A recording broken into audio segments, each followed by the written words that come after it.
cái người đang cái tách lên người vô coi như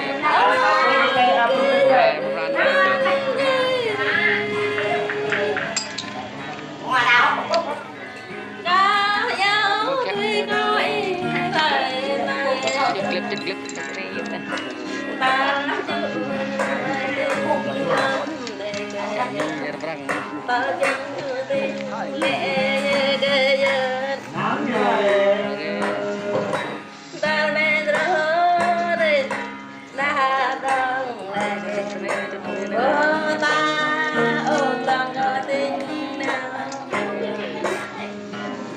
hoang cái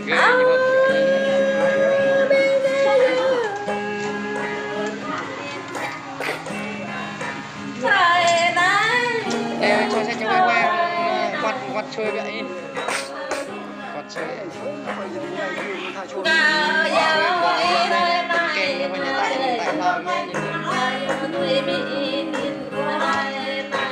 hiểu ơn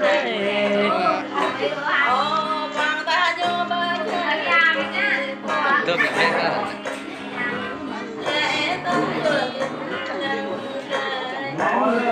làm sao giờ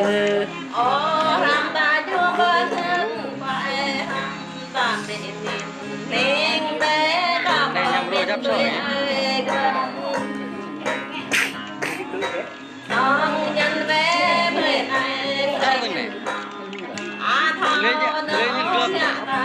cái check lên cái bro hantar kalau lele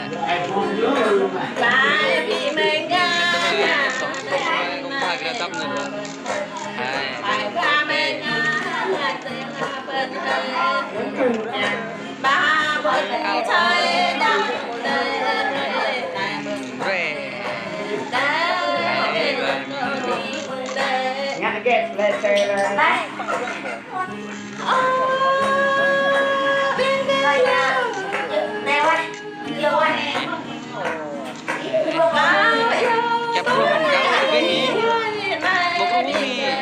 bảo phút cái nhiêu rồi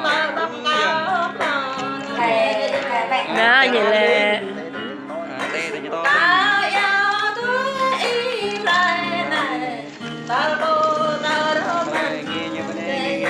đơn khá lẽ đẹp đẹp lại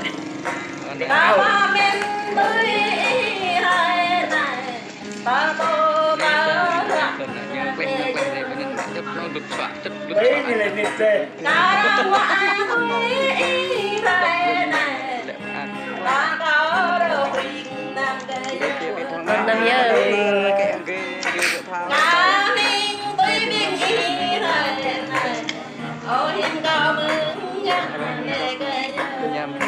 Ê, giống như bà Bình nè con cô đặc cô cấp gì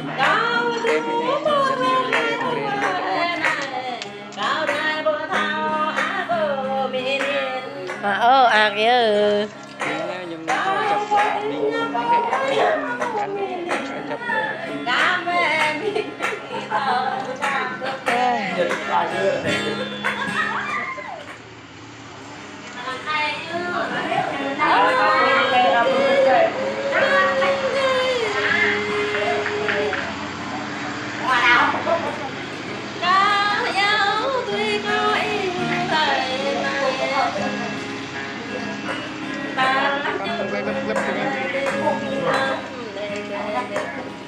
clip